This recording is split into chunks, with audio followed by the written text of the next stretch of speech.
In the cold forests of the north, long before written history, the Norse told of a bloodline said to carry the blood of Odin himself, the Volsungs. This is the story of their last and greatest son, Sigurd. Sigurd's father, King Sigmund, fell in battle, his legendary sword shattered beneath him. The boy was raised in secret, fostered by a cunning smith named Regin, who saw in him something rare, the makings of a hero. "Sigurd," Regin said one day, "it is time you learned the truth of your bloodline."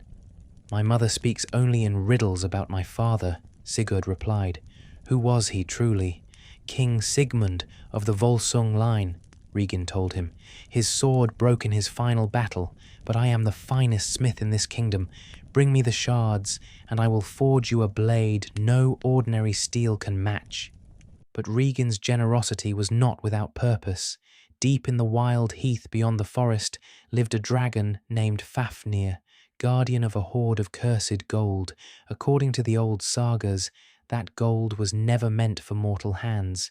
It once belonged to a dwarf named Andvari, seized by the trickster god Loki as payment for a debt. Andvari cursed the gold before it was ever taken, swearing it would destroy whoever possessed it. "Fafnir was not always a beast, Sigurd," Regin admitted. "He was my own brother, once a man. The cursed gold consumed his mind until it consumed his body, twisting him into the serpent that guards it still." "Then this is not just a monster to slay," Sigurd said quietly. "It is a warning made flesh."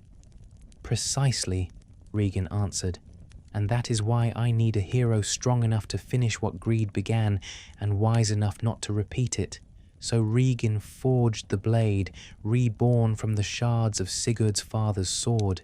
In the old Norse tradition, a weapon struck by the hero's own hand was said to carry his will into battle. "This blade is called Gram, Wrath," Regin said, handing it over. "Strike the anvil with it, and see what your father's steel remembers."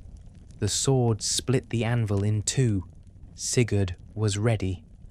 Regin taught him one final lesson, the lesson of every great hunter in Norse legend: strength alone does not win the day.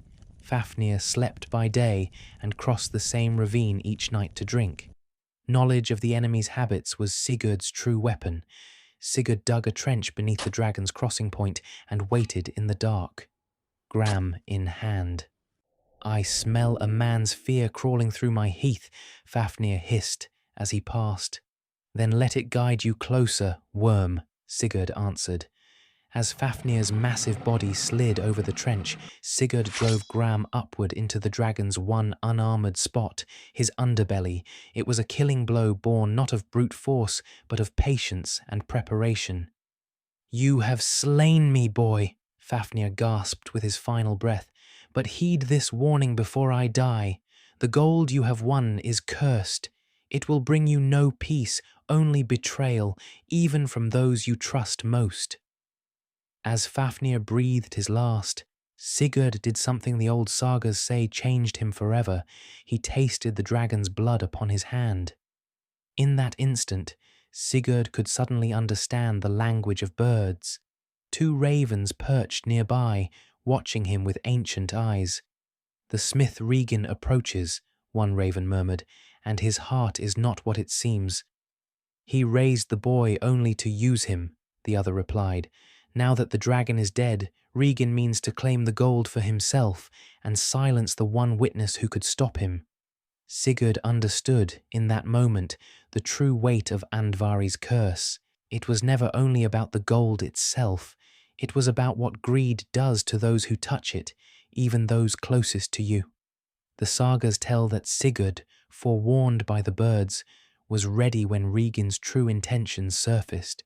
He chose his own path forward, carrying the treasure, but never letting it own him as it had owned Fafnir before him.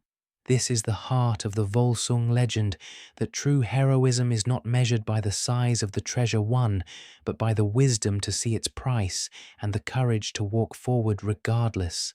Sigurd the Dragon Slayer would go on to become one of the greatest heroes in all of Norse mythology, his story echoing centuries later in the legends of Siegfried and the Nibelungenlied.